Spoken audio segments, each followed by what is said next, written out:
if we think about the petrodollar system, right, which really was a deal cut in 1971, curiously, the same time that WEF was formed. But here's my contention. I believe the next world reserve currency won't be backed by naval superiority. It'll be backed by cyber superiority. The next war, I believe, will be fought with chips, not ships. And so that's why China is so focused on AI, 5G, chip manufacturing, advanced materials. You know, they have 96% of all the citations in AI.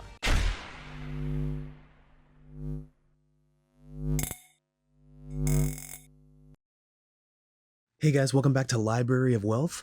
Today we have Morgan Creek Capital founder Mark Yusko discussing the future of the global reserve currency and how the coming reset will significantly affect global economies. Yusko provides insights into the petrodollar system established between the United States and Saudi Arabia in 1971, where they agreed to sell all crude oil in US dollars in exchange for protection from the US. He also examines how recent events have led to a breaking of this agreement by Saudi Arabia and their shift away from using the US dollar for oil sales. Let's get right into the latest interview with Mark Yusko as he talks about how the financial reset will affect economies globally and what we can expect in 2023. Before we dive in, don't forget to hit the like button and subscribe to the channel if you enjoy the content we do here. Let's get right into the video. Curiously, the same time that WEF was formed, it's really not coincidental, right? The whole Nixon era in the US. So not coincidental that WEF was formed, and we cut a deal with Saudi and said, look, here's the deal. We will protect you at all costs, irregardless of what you do, to whom you do it.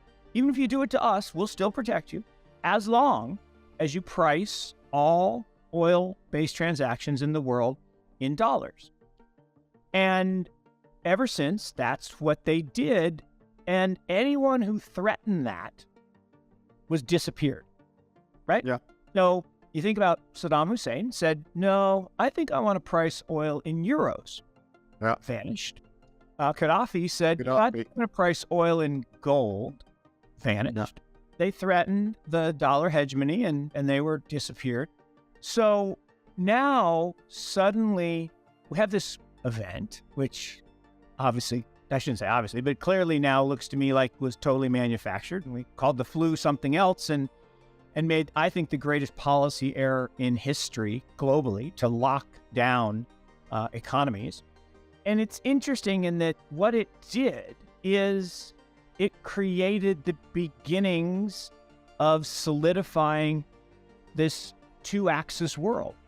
And, you know, look, whether it was WEF, whether it was China, it doesn't really matter in the sense that China is the huge beneficiary here, and Russia. And China and Russia basically came together on one side. The US and the West came together on the other side. Now, a lot of it has to do with the fact that 20 years ago, I make this case that tech was evolving and you had to choose. And in the United States, we chose to be awesome in social media. Like, we're great at Facebook and Instagram and TikTok. Oh, actually, that's a Chinese thing, but we're awesome at most of them, yeah. Right? China decided to be really awesome at 5G and AI. I'm going to argue those are more important. And so we have this developing schism, two-party world, and the lockdowns happen, and we use the dollar as a weapon, which we always have, and we impose sanctions on Iran, and we impose sanctions on Russia.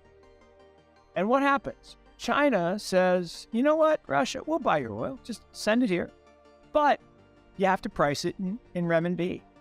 And so things start to go downhill and oil prices start to surge. And the administration here in the US says, hey, Saudi, our friend, here's what I need. I need you to pump more oil to get the price of oil down so I can get reelected.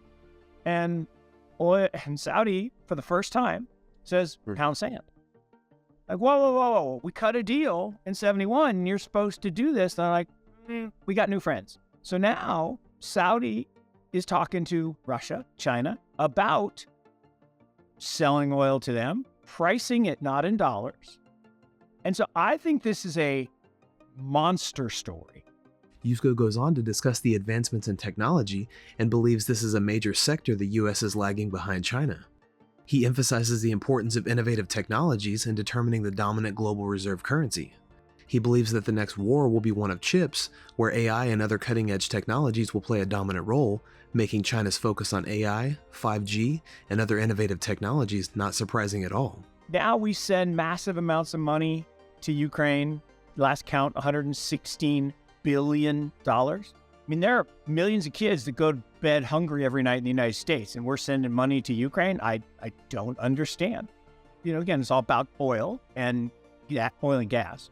So ultimately, there's this conflict, and I'm not trying to minimize the conflict. There certainly is a conflict, but it hasn't escalated into World War III. It really has kind of been this event, and to your point, almost like military theater instead of political theater, almost like military theater.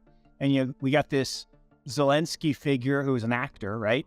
I mean, literally like an actor. So we have comedians, right, who've been presidents of countries in Europe and actors. And of course, we had an actor in the United States too, Ronald Reagan. And we'll probably have one with The Rock, right, at some point. But it's an interesting dynamic. But geopolitically, the petrodollar system got cracks in it.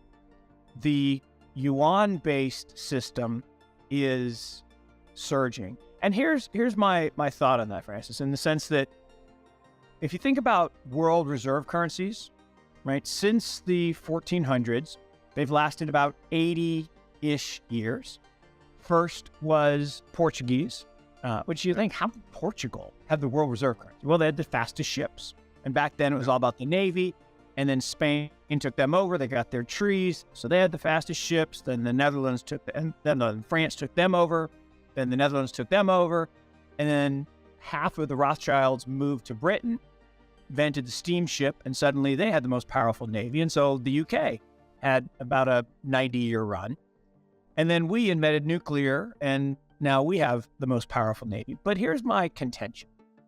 I believe the next world reserve currency won't be backed by naval superiority. It'll be backed by cyber superiority. The next war, I believe, will be fought with chips, not ships.